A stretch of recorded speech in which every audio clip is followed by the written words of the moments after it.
Hey artists, I loved seeing your pictures that you sent in last week of your Pigeon shapes. And this week we are going to be talking about a new element of art called form. Shape is two-dimensional and form is three-dimensional.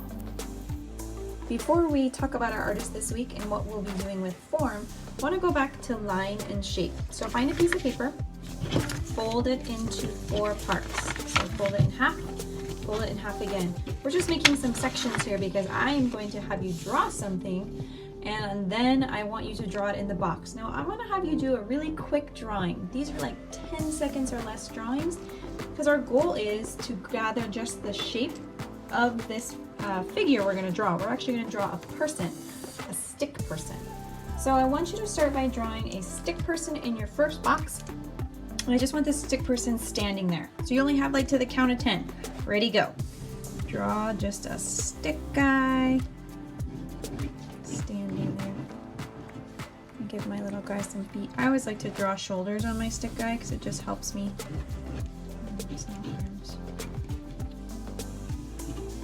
There he is. You should be done. You drew your stick guy. Now in the second box, I want you to draw a stick person running.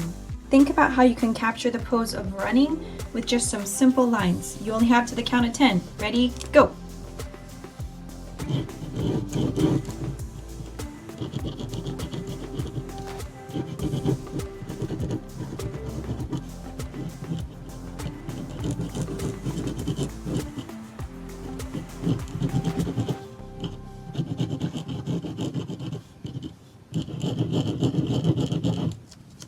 Trying to make it look like my guy there is running.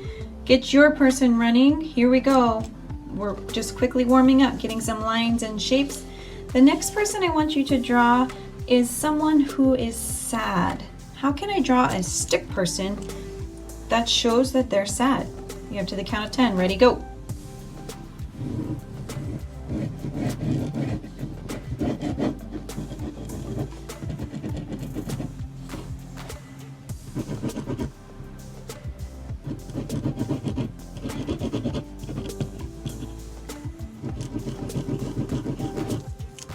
Okay, there's my guy being sad.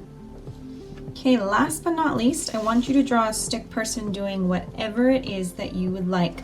Come up with a pose and see if you can get that person down with just some lines. Here we go.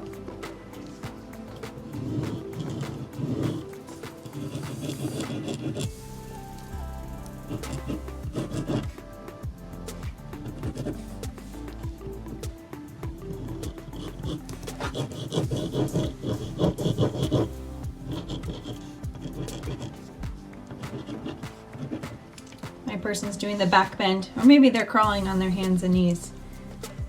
Wow, it's amazing that with just a few simple lines, we're able to convey an emotion like sadness. And also with a few simple lines, we're able to give the illusion that something is moving. So now that we know that line can be so expressive in this way, let's talk about how an artist also uses this idea of showing movement through the creation of figures that he makes that are sculptures. Meet Alberto Giacometti, a Swiss artist who was born in the early 1900s, who was known for his painting, drawing, but most well known for his tall, thin sculptures he made out of bronze. Notice how textured the figures are.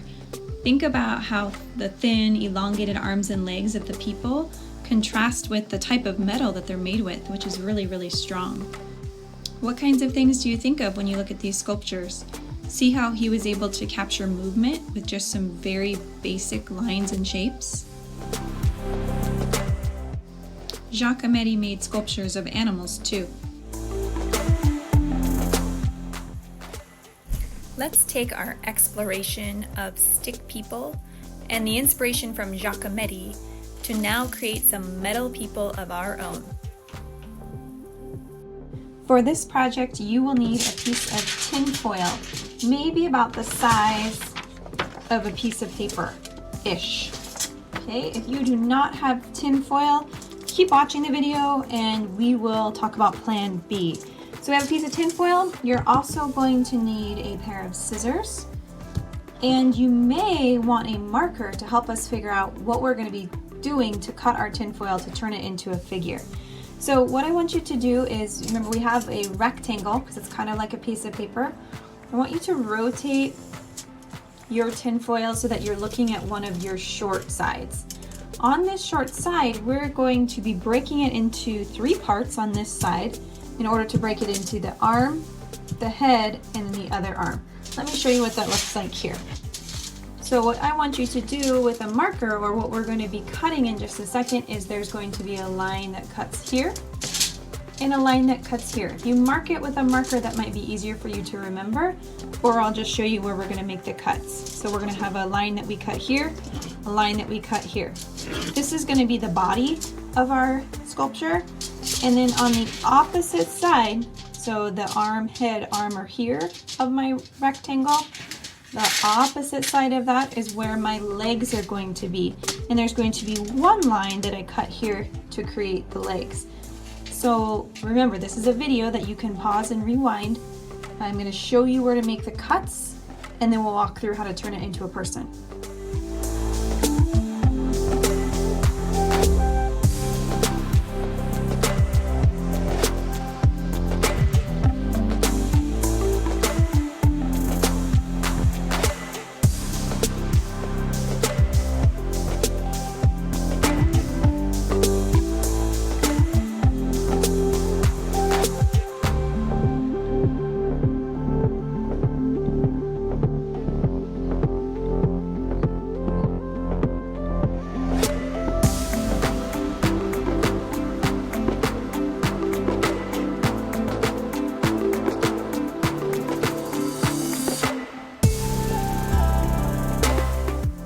Now that we've made the cuts, here's what we're going to do to turn it into a person. The 2 sides I did not cut. I'm going to start by taking those 2 sides, and I'm going to start to try to crunch them in towards each other. Watch me first.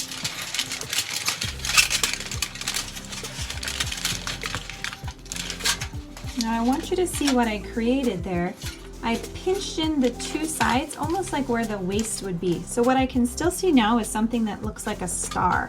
I've got the head on top, 2 arms on the side, and my legs down here below. Okay, be careful, because if you pull too hard, you will rip your tinfoil, depending on how heavy it is. And that's going to mess up your legs. Okay, so now that we have the tummy pinched in, so look, I have it pinched in one hand.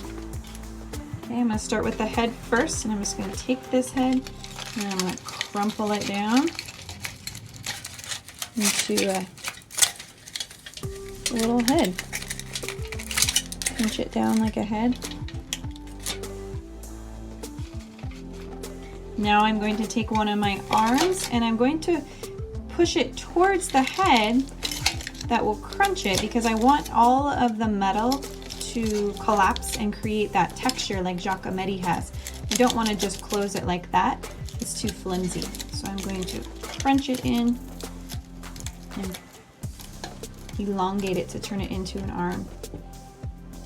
Same on this arm. Remember, I'm pushing it this way.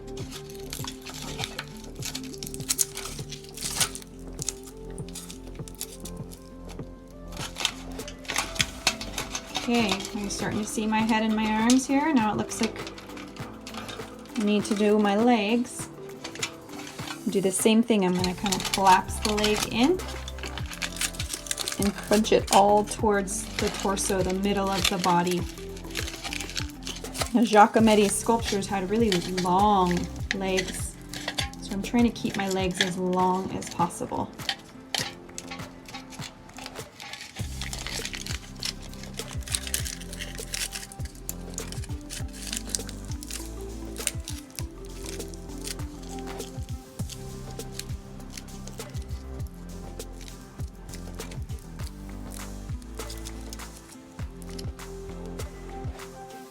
Now that you've made your sculpture, think about how you could pose it to make it be doing something really interesting.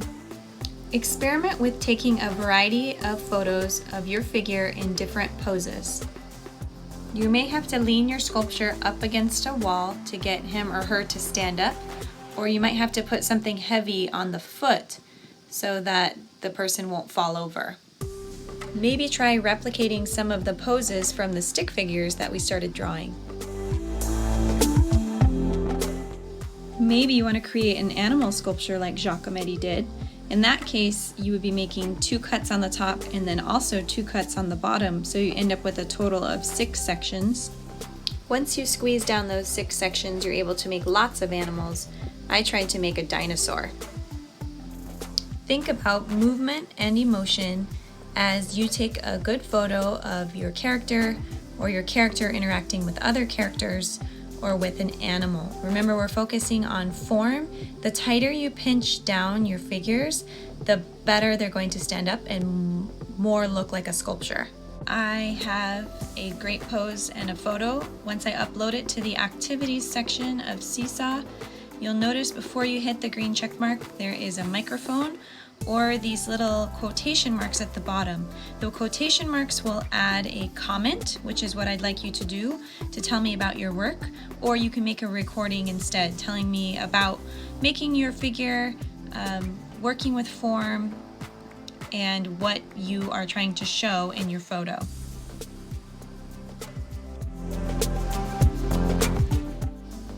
A wet paper towel is a good substitute. It's not going to stand up, but you can cut it the same way that you would cut the tin foil in order to create a form.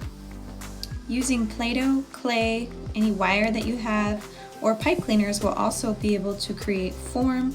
Remember, our goal is to use aluminum foil if we have it, because we're trying to make Giacometti type sculptures, but these are some other good options if you don't have tin foil at home.